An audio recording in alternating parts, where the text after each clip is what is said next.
მოგესალმებით, მიხარია რომ აქ ვარ მესამეჯერ ორ თვეში.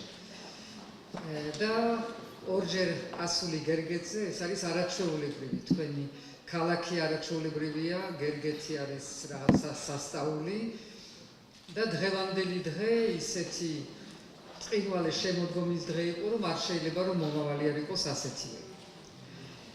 დიდი მადლობა თქვენ მოგზანებისთვის.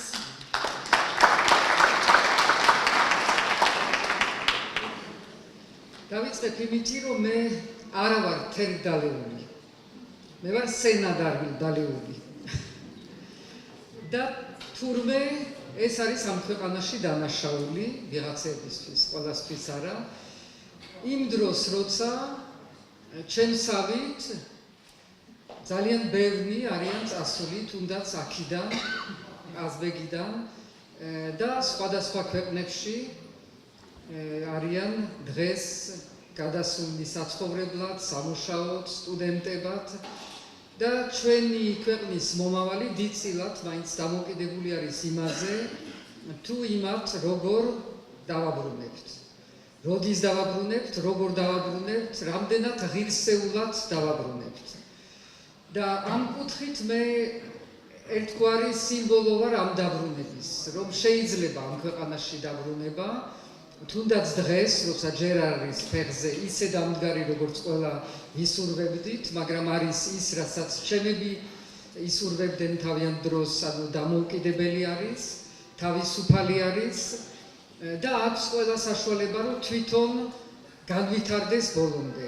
ჯერ არა ვართ მიღწეული იმ დონეზე, რაც ყველას გვინდა, რომ ჩვენ დავინახოთ საქართველოს იმავე დონეზე, როგორც არიან სხვა ევროპის ქვეყნები. ესეც მოვა, მაგრამ ეს არის დიდწილად ჩვენზე დამოკიდებული, ყველა ჩვენზე, შეიძლება ცოტა მეტად მომავალ პრეზიდენტზე, რათა იმას ექნება მეტი პასუხისგებლობა ამ კუთხით, მაგრამ ქვეყანა არ შენდება ერთი ადამიანით. ეს იყო ჩვენი წარსულში ხშირად შეცდომა, რომ გვეგონა, რომ შეიძლება ერთმა პრეზიდენტმა ყველაფერი გადაწყვიტოს და ყველაფერი მოაგვაროს. ადამიანები არიან და ზე პრეზიდენტები აღარ არიან ყოველ შემთხვევაში და ამას არ უნდა ველოდოთ. უნდა ველოდოთ, როგორ შეიძლება ერთად ავაშენოთ ეს ქვეყანა და როგორ შეიძლება ერთად განავითაროთ ეს რეგიონები. და ამ კუთხით ყაზბეგი არის მაგალითი. მაგალითი იმისი, რომ შეიძლება ძალიან სწრაფად განვითარდეს რეგიონი, სადაც ადრე მე ვიყავი ჩამოსული და იყო საკმაოდ ჩამკვდარი, გაშეშებული რაღაცნაირად და უცებ წლების მანძილზე და ამ ბოლო წლების მანძილზე ძალიან სწრაფად უცებ სიცოცხლე დაუბრუნდა. კიდევ ერთხელ ეს არ არის ის, რაც ჩვენ გვინდა, შეიძლება ბევრად მეტი გვინდოდეს და უნდა გვინდოდეს. თუ არა გვაქვს ჩვენ ქვეყნისთვის, ჩვენ რეგიონისთვის, ჩვენ ქალაქისთვის მეტი ამბიციები, მაშინ არაფერი არ მოხდება. ამიტომ უნდა მეტი გვინდოდეს, მაგრამ ის რაც მოხდა, ისიც უნდა დავინახოთ და დავაფასოთ. და აქაური მაგალითი და ძალიან სამაგალითო არის ეს საქართველოსთვის. აქაური მაგალითი არის, რომ ყველაფერი იწყება არა მაინდა-მაინც სახელმწიფოდან. ამ შემთხვევაში ყაზბეგის გაცოცხლება დაიწყო კერძო ინიციატივით. და გრძელდება კერძო ინიციატივებით, რაც არის შესანიშნავი. და ახალგაზრდების ინიციატივით, რაც არის კიდევ უფრო დადებითი და კიდევ უფრო იმ მიმართულების მაჩვენებელი, რომელიც გვინდა დავინახოთ სხვა რეგიონებში.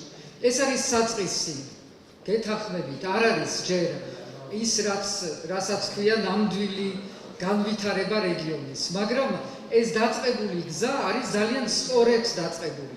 და ამიტომ მე ამ მაგალითს სხვა განასხვავების, სხვა რეგიონებში, სადაც დავდივარ, რომ აი ყაზბეგი და მესტია და საკვირველი ის არის, რომ ორივე მაღალმთიანი რეგიონები და ორივე არიან მაინც წინ წასული ამ კუთხით, რომ არის ეს საწყისი გაცოცხლების ნიშნების, რომელიც ჩვენთვის არის ძალიან მნიშვნელოვანი, იმიტომ ეს არის იმედის მომცველი. ამითი არის, რომ ჩვენ დავიჯერებთ იმას, რაც უნდა დავიჯეროთ, რომ ამ ქვეყანას აქვს უზარმაზარი პოტენციალი, უზარმაზარი რესურსები. მე მოვლილი მაქვს სოფლიოს დიდი ნაწილი და შემიძლია გითხრათ, რომ საქართველოს ნაერი, ამ პატარა ქვეყნის ნაერი, ამდენი პოტენციალით, ამდენი სხვადასხვა ფორმის რესურსებით, გინდ ადამიანური, ან და ბუნებრივი, ძალიან ცოტა არის მსოფლიოში. ჩვენ ხშირად არ ვხედავთ, იმიტომ ვართ დღევანდელ დღეზე მიბჯენილი და ფიქრობთ, რომ აი როგორ გადავიტანოთ ეს ყოველდღიურობა, როგორ ოჯახს მოვუაროთ და ვერ ვხედავთ გლობალურ სურათს, თუნდაც საქართველოსი, რომელიც არის ბევრად ძლიერი, სხვათა შორის რომ არ ყოფილიყო ამდენ საუკუნეს ასე არ გაუძლებდა და გაუძლებს ძალიან ბევრ საუკუნეს, თუნდაც ამ ძალიან დღეს დიდ მსოფლიოში, რომელიც გვეშვენება ძალიან დიდად, ძალიან დიდ საფრთხეთ და ვერ ვხედავთ ჩვენ როგორ უნდა დავიკავოთ ჩვენი ადგილი. დიახ, როგორც აქ იყო ნათქვამი, უნდა დავიკავოთ ეს ადგილი ჩვენი კულტურით. იმიტომ რომ ეს არის ის, რაც გაგვანცხოვებს სხვებისგან, რაც არის ჩვენი ნიშანი, ყველაზე უფრო გამოკვეთილი და ჩვენი ფასეულობების კულტურა, რომელიც ასევე ძალიან იშვიათი არის დღევანდელ მსოფლიოში, ძალიან ბევრი ქვეყანა, რომელიც მატერიალურად ჩვენზე ბევრად კარგად ცხოვრობს, დაკარგული აქვს სწორედ ეს ნაწილი. ფასეულებების თუ სულიერების, აგერ არის გერგეთი და აგერ ჩამოდიან ადამიანები და არიან გაოცებული იმითი თუ რაც ხდება. მე ამ ზაფხულს ჩემი შვილის ხორცილი ჯვრის წერა აქ იყო გერგეთზე და ჩამოიყვანეს 100 ახალგაზრდა სხვადასხვა ქვეყნებიდან. არც ერთი აქიდან არ წასულა ისე როგორც მოვიდა. ეს არის ჩვენი ძალა. და რაც ძალა გვაქვს, ის უნდა დავინახოთ, რაც ცუდი გვაქვს, ისიც უნდა დავინახოთ. მაგრამ ჯერ დადებითი დავინახოთ და დადებითზე იშვება ის იმედი, რომელიც გვაძლევს შემდეგ ძალას, რომ ჩვენ შევუკლავდეთ ამ ყველაფერს და შევუდგეთ იმ მთავარ საქმეს, რასაც ქვია ქვეყნის მშენებლობა. თქვენ აქ ახართ ყველაზე საჭირო ადგილას, ეს არის საზღვარი, სადაც ჩვენმა პატრიარქმა ააშენა არაჩვეულებრივი სამონასტრო კომპლექსი და თუ ააშენა აქა, ესეც არის ძალიან დიდი სიმბოლო იმისი, რომ აქ არის ის საზღვარი, რომელიც დასაცავი არის, როგორც ბევრი სხვა ჩვენი საზღვარი. და ეს ადგილი ამიტომ არის ძალიან მნიშვნელოვანი სახელმწიფოსთვის და ამდენად პრეზიდენტისთვის, რომ თქვენ ხართ დარაჯები საზღვარზე.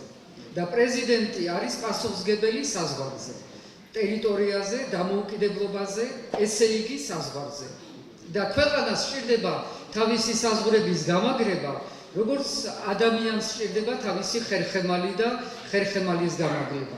თუ არ არის ძლიერი საზღვარი, სადღაც ვერ არის სახელმწიფო ბოლომდე ჩამოყალიბებული და ამდენად ამ რეგიონის ბოლომდე განვითარება უნდა იყოს ერთ-ერთი პრიორიტეტი ამ ქვეყნის და აქაც მე ვიქნები თქვენი ადვოკატი თბილისში მთავრობასთან, პარლამენტთან, რომ ჩვენ ყველაფერი გავაკეთოთ იმისთვის, რომ სასაზღვრო რეგიონები იყოს ჩვენი პრიორიტეტი, როგორც სახელმწიფო ინტერესი. არა იმიტომ, რომ ეს რეგიონი სჯობს სხვას, ყველა რეგიონი უნდა გახდეს უფრო ძლიერი, რომ თბილისი აღარ იყოს ეს თავკუმბალა, რომელიც ერთგვარად ძირავს ქვეყანას, იმიტომ ეს არ არის ის ბალანსი, რომელიც არის ჯანსაღი ბალანსი, რომელიც ჭირდება ყველა ქვეყანას. ამიტომ რეგიონების ამოწევა და პირველ რიგში სასაზღვრო რეგიონების ამოწევა. ეს დაწყებული არის, ისე არ არის, რომ მე მოვდივარ და რაღაცა ჩემი აზრები მაქვს და არავინას არ უფიქრია ამაზე. იფიქრეს კიდევაც და მიღებული არის ზომები მაღალმთიარე რეგიონებისთვის, ტურიზმის განვითარებისთვის და ვხედავთ აქა, რომ ეს ყველაფერი ამოქმედებული არის და პროგრამებიც არსებობს. ზოგჯერ ინფორმაცია არ არის საკმარისი იმისთვის, რომ თქვენამდე იყოს მოტანილი ყველა ის შესაძლებლობა, რაც არსებობს. ამაშიც პრეზიდენტი რამდენადაც იქნება საზოგადოების და მთავრობის, პარლამენტის და ყველა უწყებების შორის ერთგვარი მედიატორი, შუამავალი, პრეზიდენტის როლიც იქნება, რომ მოგიტანოს აქამდე ის ინფორმაცია, რომელიც საჭირო არის, რომ თქვენ ყველაფერი იცოდეთ, რაც მოგცემთ საშუალებას, რომ დაიწყოთ თქვენით და ეს კიდევ უფრო ეხება ახალგაზრდებს. ახალგაზრდებს მინდა უთხრა, რომ ამ თავიანთ ინიციატივებში პრეზიდენტი იქნება მათ გვერდში. პრეზიდენტი იქნება ის ინსტიტუტი და ადმინისტრაცია, რომელიც ყველა იმ ახალგაზრდებს, რომელიც ინიციატივით წარდგებიან, რომელსაც ექნებათ რაღაცა ნოვატორული ხედვა, იმათ მოусმენდა, სადაც საჭირო და როგორც შესაძლებლობა მექნება მე დაუდგები ნამდვილად გვერდში. ეს იქნება სიტყვით, ეს იქნება გამოსვლით, თუ ეს იქნება რამე რესურსებით მოძიებით, რაც შეიძლება გაკეთდეს არა მხოლოდ ქვეყანაში, არამედ ქვეყნის გარეთ, სხვადასხვა კონტაქტების ამოქმედებით და არა მხოლოდ რაღაცა ოფიციალური სახელმწიფო კრედიტებით. ეს ბევრი ქსელები არსებობს მსოფლიოში, რომლის გამოყენება კონსტრუქციულად შეიძლება ჩვენი ქვეყნის სასარგებლოდ და პირველ რიგში ამ ახალგაზრდების სასარგებლოდ. რადგანაც ახალგაზრდებზე ვსაუბრობ და ვისაუბრე ადრე ემიგრანტებზე და მათ დაბრუნებაზე, აქ მინდა ხაზი გაუსვა იმას, რომ ჩვენგან მიდიან ძალიან ბევრი სტუდენტები, ზოგიერთი კანდიდატი ამბობენ, რომ მე გავუშვებო, მაგრამ ამ ფონდით ვერავის ისე რაოდენობრივად ვერ გაუშვებს, მაგრამ დღეს უკვე ხელისუფლება უშვებს ძალიან ბევრ სტუდენტებს, რომლებიც სწავლობენ სხვადასხვა ქვეყნებში. პრობლემა სად არის? ის კი არა, რომ ბიუჯეტიდან არ ფინანსდებიან, ის კი არა, რომ ნიჭიერი ახალგაზრდები არ აყვავს, ის კი არა, რომ იქაც არ ასახელებენ საქართველოს და ბოლომდე არ ასრულებენ თავიანთ ვალდებულებას, ის კი არა, რომ არ ბრუნდებიან, როგორც უწერიათ თავიანთ ხელშეკრულებაში, რაც წასვლისას, რაზედაც აწერენ ხელს. პრობლემა ის არის, რომ როცა ბრუნდებიან, სახელმწიფო ვერ ხვდება, როგორც უნდა დახვდეს. და ხშირ შემთხვევაში სახელმწიფო ეუბნება, რომ ბოდიში, მაგრამ თქვენთვის ადგილი არ აგვაქვს და ისინი ისე მიდიან. ეს არის ის, რაც უნდა ძალიან სწრაფად გამოსწორდეს. მე როგორც კი ვიქნები არჩეული პრეზიდენტი, შევკრიბავ ამ ახალგაზრდებს, ვინც დაბრუნდნენ იქაური ცოდნით, იქ გატარებული წლების გამოცდილებით და ვნახოთ, როგორ შეიძლება, რომ ესენი მოვახმაროთ იმ ქვეყანას, რომელსაც მათთვის დახარჯა თავისი ბიუჯეტის თანხები. ეს არის სწორი მიდგომა და ამითი უნდა ეს ქვეყანა ასევე გაძლიერდეს. აქაური აღარ ვიტყვი, ახლა ეს თქვენ ჩემზე უფრო კარგად იცით, რომ აქაური ერთ-ერთი ძალიან ძლიერი პოტენციალი არის ტურიზმი და სპორტი, სხვადასხვა სახეობა. ამ ყველაფრის კიდევ უფრო ვითარდება ისედაც მე მახსოვს, რომ იყვებოდნენ პირველი გუდაურის ამბებს, როგორ დაარსდა, ესეც კერძო ინიციატივა, ადამიანების ინიციატივა, ვინც მიხვდა, ვინც დაიწყო, აიღო ეს რისკები თავის თავზე და გააკეთა. და ძალიან ბევრი რამე შეიძლება გაკეთდეს ადამიანური ინიციატივის საფუძველზე და არა მხოლოდ როცა ველოდებით, რომ მოდი სახელმწიფომ, მოდი მთავრობა, მოდი ბიუჯეტიდან, ეს ყველაფერი შეიძლება იყოს და უნდა იყოს, მაგრამ ასევე ძალიან დიდი წილი არის ადამიანის ნიჭი და ადამიანის ინიციატივა და ახალგაზრდებმა ეს უნდა ისწავლონ. ეს არის ის, რაც ყველაზე ნაკლებად იყო წინ წაწეული წინა რეჟიმებში, საბჭოთა დროს და თუნდაც წინა პერიოდში, იმიტომ რომ ეს ჩვევა არ იყო. მე მახსოვს საგარეო საქმეთა სამინისტროში, როცა ვიყავი ხელმძღვანელი, ყველაზე უფრო ძალიან ნიჭიერი ახალგაზრდები იყვნენ და ძალიან პატრიოტი ადამიანები საერთოდ, იმიტომ რომ შევიდნენ ამ სამინისტროში იმ დროს, როცა საქართველო გახდა დამოუკიდებელი და მართლა ენთუზიაზმით შევიდნენ და ძალიან ღირსეული ადამიანები. მაგრამ სადაც ყველაზე უფრო უჭირდათ, როცა ვეუბნებოდი, რომ აბა თქვენ მითხარით, რა უნდა გავაკეთოთ, მომეცით ახალი აზრები, თქვენი მოსაზრებები გამეზიარეთ, მაშინ იყო ისეთი სიჩუმე, რომ ძნელი დასაძლევი. და ეს არის ის, რაც ყველაზე უფრო გვჭირდება ამ ქვეყანაში და ინიციატივას უნდა გაუხსნათ ხელი. კიდევ მინდა შევეხო აქა იმ თემას, რომელიც აქ და ბევრ ადგილას, რაც პირველი ჩემი შემოვლა იყო ხელმოწერების შეგროვების დროს და შეხვდი ძალიან ბევრ ადგილას, ძალიან ბევრ შეწუხებულ დედებს. იმ სიტუაციაზე, რაც დღეს არის შექმნილი მარიხუანასთან დაკავშირებით და საერთოდ ნარკოტიკებთან. ჯერ ერთი გაუგებრობა, ახალგაზრდებთან არ მიტანილი სწორი ინფორმაცია მათ მიერ ინტერპრეტირებული, რომ ეს არის რაღაცა კარტ ბლანში და შეუძლიათ რაც უნდათ ის გააკეთონ.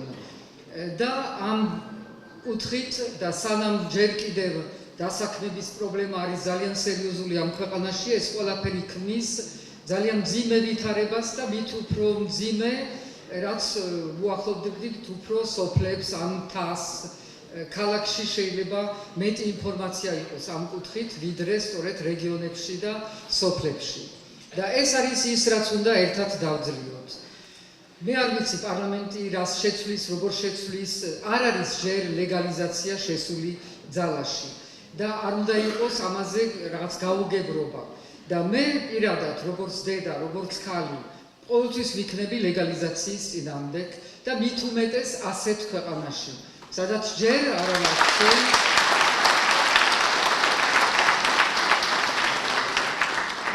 იმ დონეზე იმ ქვეყნების, რომელიც ამას უყურებენ როგორც გართობას.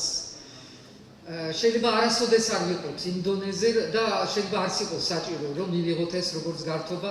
ძალიან ბევრი სხვა გართობა არსებობს და პირველი არის სპორტი და სწორედ ამას მივხედოთ, რომ სპორტი იყოს ყველასთვის ხელმისაწვდომი, რომ ყველა ადგილას სკოლიდან დაწყებული ეს იყოს ძალიან გავრცელებული, რომ ყველას ჰქონდეს საშუალება, რომ სხვანაირად მიუდგეს ამ საკითხებს და ეს არ ჩანდეს მათთვის როგორც რაღაცა ცხოვრების ერთ-ერთი პერსპექტივა. არანაირი პერსპექტივა არ არის და მე ვაპირებ, რომ ამ საინფორმაციო კამპანიაში მივიღო მონაწილეობა, რომ ახალგაზრდებს უთხრათ და უთხრათ ერთად, დედებმა, ქალებმა, უთხრათ, რომ ეს პერსპექტივა არ არის არც მათი ჯანმრთელობისთვის, არც ქვეყნის ჯანმრთელობისთვის და განვითარებისთვის. ეს არის ჩიხი, საიდანაც ძნელად თუ გამოდის ადამიანი. ეს უნდა ვთქვათ, ეს უნდა გავავრცელოთ და მე ამაში თქვენ გეხმარებით და თქვენც მოდამოქმედებით.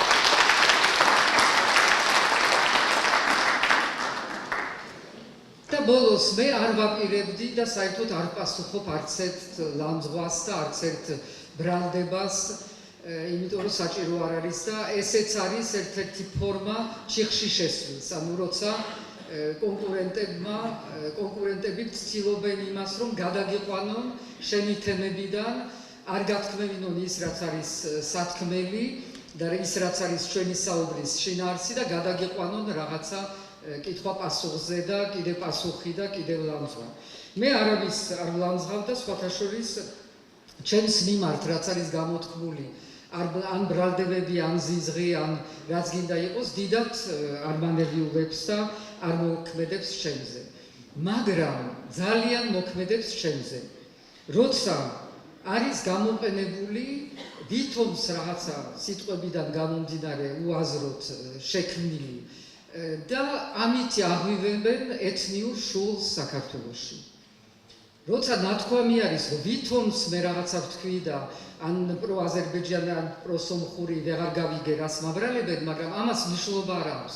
ფაქტი არის, რომ ამ თემას აღვივებენ, რომ შეიძლება საქართველოში იყოს კანდიდატი პრეზიდენტი, რომელიც არის მომხრე რომელიმე ეთნოსის საქართველოში და ერთმანეთს აპირისპირებს. ეს თემა არის საქართველოსთვის დამანგრეველი თემა. ეს არის ძალიან დიდი საფრთხის მომცველი და მე არ მგონია, რომ ვინმე ამას არ ხვდებოდეს. მე მგონია, რომ ვინც ამას აკეთებს, ძალიან შეგნებულად აკეთებს. და ეს არ არის ჩემს წინააღმდეგ გაკეთებული. მხოლოდ შეიძლება გონიათ, რომ ჩემს წინააღმდეგ არის თან. მაგრამ ეს არის საქართველოს წინააღმდეგ გაკეთებული, ეს არის სახელმწიფოს წინააღმდეგ გაკეთებული. და როცა ერთ-ერთი ვითომს და ძალიან ინტელექტუალური ჟურნალი ამას ავრცელებს, ისე რომ არც ვინმე დამისვა რომელიმე კითხვა, არ მომცა საშუალება რომ ახსნა რა კონტექსტში იყო ამოღებული კონტექსტიდან ის რაღაცა სიტყვები თუ მოცემული ფაქტობრივი ინფორმაცია ასახებოდა ორმაგ მოქალაქეობას და როგორ იყო ადრე დარიგებული და როგორ არის ახალი კანონი და კონსტიტუცია. სრულად ფაქტობრივი აღწერა რეალობის დღევანდელი დღის. ეს რო არის გამოყენებული იმისთვის, რომ ამ ორ ეთნოსის შორის საქართველოში და ჩვენი არის ძალიან ფაკიზი ქვეყანა, სადაც ეს თანაცხოვრება არის ჩვენი ცხოვრების ნაწილი, ჩვენი სახელმწიფოს ნაწილი და ვინც ამას შეეხება, ის პირდაპირ უმიზნებს სახელმწიფო სტაბილურობას. და ვისი ინტერესი არის ეს? რომელი ჩვენი ერთი მეზობლის ინტერესი არის? რომ გააღვივოს ამ ტიპის შუღლი ქვეყანაში, ამ ტიპის დაპირისპირება. და ეს ვრცელდება აზერბაიჯანულ ენოვან გაზეთებში, რომ ვითომც მე სომხების მომხრე ვარ და ალბათ ხვალ დაიწერება სომხურ გაზეთებში, რომ მე მათი მომხრე ვარ. რა მნიშვნელობა აქვს? ეს არის შიგნით ძალიან დიდი ნაღმით ჩადებული და ასეთ ნაღმებს მხოლოდ და მხოლოდ იმპერიალისტური რუსეთი ხმარობდა საქართველოს წინააღმდეგ. ამიტომ მე მინდა რომ აქედან ერთგვარად ვაფრთხილებ საზოგადოებას, ამას არ უნდა ავყვეთ, არ შეიძლება რომ ავყვეთ. მე სადაც არ ვიყავი სწორედ ამ რეგიონებში, სადაც ერთად ცხოვრობენ ქართველები და სომხები, სომხური წარმოშობის, სადაც ცხოვრობენ აზერბაიჯანული წარმოშობის სხვადასხვა რწმენის და რჯულის ადამიანები. ერთადერთი გზავნილი არის, რომ ეს არის ჩვენი ერთად ცხოვრება, არის საქართველოს სიძლიერე და არა საქართველოს სისუსტე. მაგრამ ერთ შემთხვევაში მხოლოდ, თუ არავინ ამას არ ეთამაშება, თუ არავინ ამას ცეცხლს არ უკიდებს და ვინც უკიდებს ცეცხლს, იმას გაუფრთხილდებთ. ჩვენ ამას ყველაფერს გაუფრთხილდებით ერთად. მე ვიქნები ტოლერანტული საქართველოს პრეზიდენტი, მე ვიქნები ევროპული საქართველოს პრეზიდენტი, მე ვიქნები თანამედროვე საქართველოს პრეზიდენტი, მე ვიქნები იმ საქართველოს პრეზიდენტი, რომელიც თავის ფასეულობებს არ დაკარგავს, რომელიც იქნება თავისი კულტურის მატარებელი და ამ კულტურას მე გავიტან ევროპაში, თქვენთან ერთად, მარტო რას გავიტან. გავიტან ევროპაში, ვაჩვენებ ვინა ვართ, როგორი ვართ და ჩვენ ამისთვის უნდა ვიყოთ ერთგული ჩვენი წარსულის, ჩვენი პრინციპების, ჩვენი ფასეულობების, ეს არის ჩვენი კიდევ ერთხელ ძალა ერთად საქართველოსთვის.